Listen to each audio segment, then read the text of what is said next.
This week, Super Mario Run celebrated its first birthday. Super Mario Run is a pretty interesting game for the Mario franchise. Not only is it Mario's first own game on Android and iOS, but it is also the first Mario game where Mario is forced to run, no matter if he wants to or not.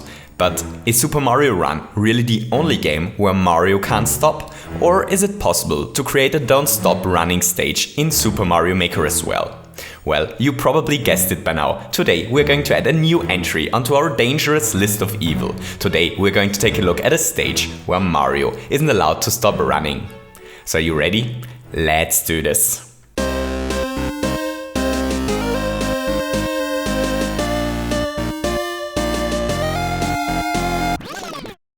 So first we're going to take a look at the stage, and afterwards we're going to take a look at how everything works. This is the don't stop level. Mario is forced to beat the stage without ever slowing down, because if he decides to just let go of the run button for a second, the floor transforms into shiny yet deadly coins and Mario is forced to take a lethal lava bath. But if Mario wants to proceed here, he not only needs to run like crazy, but he also needs to collect the 5 red coins, which are along the way in order to get a key, because the only door here takes him back to the beginning of the stage. The level changes its layout slightly once Mario made it through once. Some new bullet blasters appear which block his path now, while others go away. It is only possible for a running plumber to collect all coins during the second run through, since a couple of coins are unreachable the first time he makes it through here. If Mario misses a coin, he is sent back to the beginning of the stage over and over again, until he finally collected all 5 coins and obtained the key. Together with his new friend, the key, Mario is able to unlock this door, which grants him access to the checkpoint flag and the second part of the stage. This area works a little bit different than the one before. Once again, everything collapses if Mario only stops for a split second, thanks to a hidden evil don't stop contraption. But this time Mario's goal isn't to collect 5 red coins, but to make it through this area 3 times in a row. At the end is a door that takes him back to the beginning, but if he makes it through here 3 times, the door becomes blocked and the exit pipe opens up. Every time our plumber runs through this area, it becomes more dangerous. While there aren't many things that try to stop him during his first time, the second time a lot of evil threats appear. Suddenly there are cannonballs, bullet blasters and lava bubbles, which try to stop Mario. But stopping is no option, because stopping is lethal. Once Mario survived this area for the 3rd time, the exit is unblocked and he's finally able to reach his beloved X at the end of the bridge. Hooray! Okay, so how does this stage work? Well, it's actually surprisingly simple. This is what a don't stop running contraption cell looks like. There is a winged P-switch on tracks and a muncher. And that's it. Once the winged P-switch gets loaded, it starts to move towards the muncher. If the P-switch hits the muncher, it is triggered, and in consequence the floor is destroyed.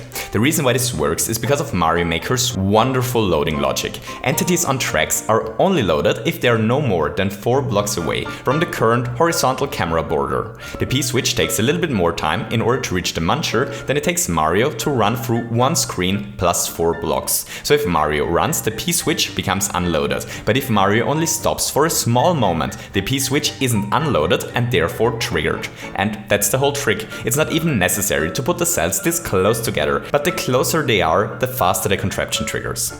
So the reason why the stage changes layout whenever loaded is pretty basic spawn blocking. I won't go over each change in detail since they're pretty basic, but the last layout change is really interesting, and the logic behind it has insane potential. So this bullet blaster here blocks the pipe the first 2 times it is loaded, but the 3rd time it is loaded, the bullet blaster doesn't spawn, right?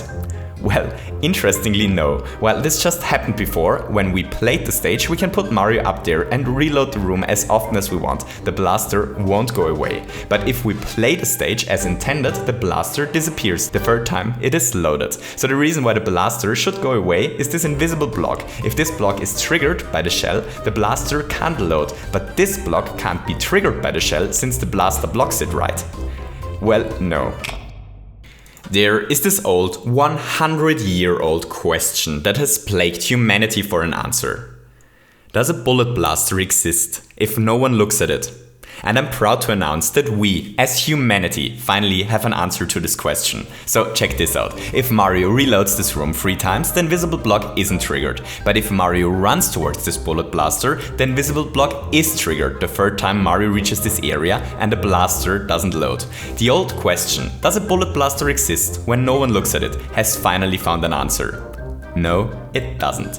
I'll explain in a second why this works, but let's take a look at an even cooler, practical example for this quantum blaster first. We have a pretty basic room here. To the right is a contraption consisting of a triggerer and a quantum blaster. This contraption is wired to 2 output question blocks. This little contraption is able to detect and to store the information if Mario walked or ran at a specific location at the level. Here it tests for these 4 blocks. If our plumber runs through these 4 blocks, the question block to the left is triggered. If Mario walks through these 4 blocks though, the question block to the right is triggered. Crazy, isn't it? So why is this possible? Well, it's actually surprisingly simple. We once again make use of the strange loading properties of Mario Maker. Entities are loaded once they're 4 blocks away from the camera. This means that when Mario makes his way through this section, the triggerer and the shell become loaded, and then the bullet blaster gets loaded once Mario comes close enough to it. The thing is, if Mario runs, the blaster becomes loaded before the shell is able to pass it. But if Mario walks, the shell moves further to the right, but the blaster isn't loaded yet. The blaster has no collision detection when unloaded, and so the shell is able to pass right through it and to trigger the other question block instead. The reason why all this works is because of something really weird. All basic entities are unloaded if they are more than 4 blocks away of the current camera, but moving shells are only unloaded once they're 16 blocks away. So this means that all entities between block 5 and 16 outside of the camera are ignored by the shell. Take a look at this scene. If we start this room, the shell should never be able to hit this question block at the end. There are tons of things in its path that should prevent it from reaching the block, including a chain jump. Yet, as soon as we start this room, the shell travels to the left and back to the right. And if we walk to the block, we can see that it was triggered, even though this should be completely impossible, because all the objects in between the shell and the question block are in a, what I like to call, quantum state. They exist, but they can't interact with anything. Or do they exist? Anyway, the same happened in the Don't Stop Running stage. Here the shell triggered the invisible block below the bullet blaster before the bullet blaster existed, and then the blaster is loaded on top of it. That's pretty cool, and I'm really looking forward to toy around with this more, because there has to be something completely mind-blowing possible because of this. So yeah, that are quantum blasters. I hope you enjoyed this little video. If you enjoyed it, don't forget to leave me a thumbs up, and maybe you feel especially experimental today and want to find out if it is possible to subscribe to this channel if you close your eyes and don't look at the subscribe button, or if the subscribe button becomes unloaded as soon as you don't look. I hope that you have a wonderful day and to see you soon. Goodbye.